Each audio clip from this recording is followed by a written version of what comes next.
Kalian pasti udah tahu dong ya, Indonesia merdeka pada tanggal 17 Agustus 1945.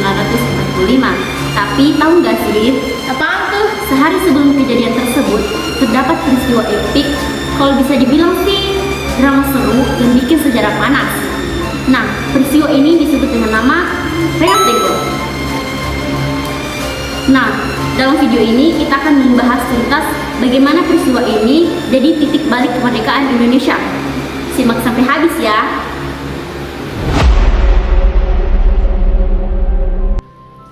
Jepang masuk ke Indonesia pada tahun 1942, menggantikan Belanda yang udah lama banget menjajah Indonesia. Awalnya, Jepang dianggap sebagai pembawa perubahan karena janji kemerdekaan yang mereka ucapkan. Padahal, janji tersebut semata-mata cuman kita nurut aja sama mereka. Dan ya, penduduk Jepang amat sangat keras dan penuh tekanan.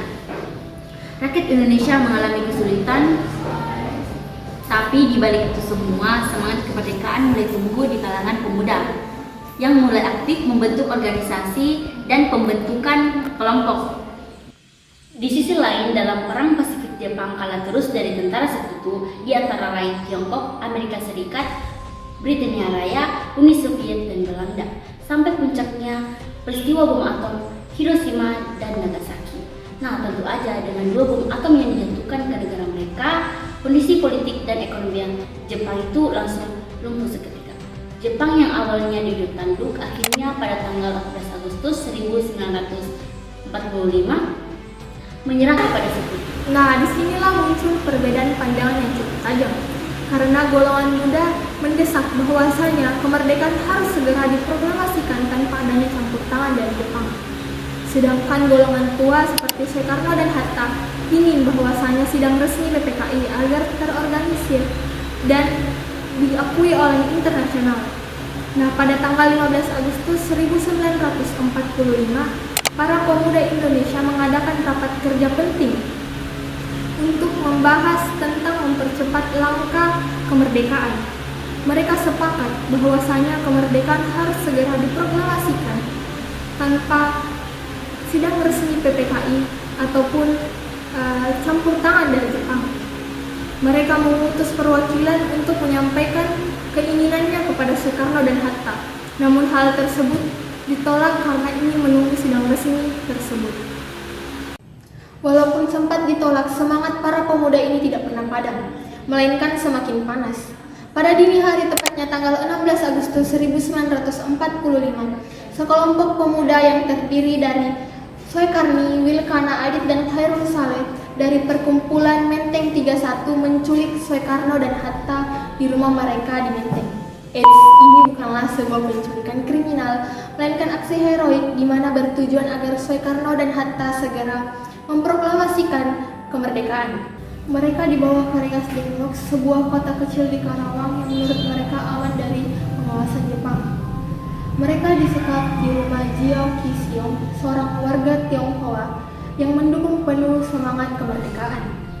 Yang bikin menarik dari cerita ini adalah keluarga Soekarno pun ikut diajak ke sana, seperti istrinya Fatmawati dan anak sulungnya Guntur.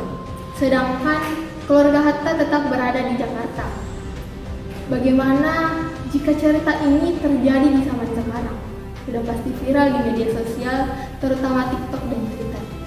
Tetapi terlepas dari itu semua, semangat anak muda Indonesia ini sudah pasti ingin bahwasanya Indonesia itu segera merdeka, tanpa harus menunggu janji-janji kosong lagi. Setelah Soekarno dan Hatta disekap di Rengas Dengklok sejak dini hari pada tanggal 16 Agustus 1945 oleh para pemuda yang mendesak agar proklamasi kemerdekaan segera dilakukan. Negosiasi berlangsung antara kedua kubu. Ahmad Suharjo sebagai golongan tua datang ke Rengas Dengklok dan memberikan jaminan kepada para pemuda bahwa proklamasi kemerdekaan akan dilaksanakan paling lambat pada tanggal 17 Agustus 1945 di Jakarta tanpa campur tangan Jepang dengan jaminan hidupnya. Mayor, kalau semua gagal, sayalah yang bertanggung jawab. Tembak matilah saya. Dengan jaminan tersebut, pada akhirnya para pemuda setuju untuk melepaskan Soekarno dan Hatta agar kembali ke Jakarta. Soekarno dan Hatta kemudian diantar ke rumah Laksamana Maeda di Jakarta, tempat mereka beristirahat dan mempersiapkan naskah proklamasi. Pelepasan ini menandai berakhirnya peristiwa Rengas Dengklok dan menjadi langkah penting menuju pembacaan proklamasi kemerdekaan Indonesia pada tanggal 17 Agustus 1945.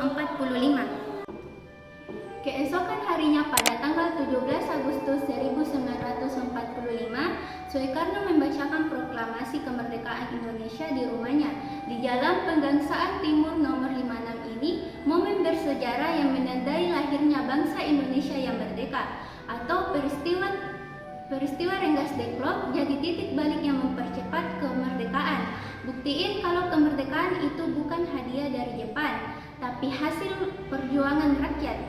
Nah, peristiwa Rengas Dengklok ini mengajarkan kita banyak hal, bahwa perjuangan kemerdekaan butuh keberanian, inisiatif, dan juga kebijaksanaan. Para pemuda yang gak sabar jadi pengingat bahwa kadang kita harus berani mengambil langkah, tapi harus ada juga kompromi dan persatuan.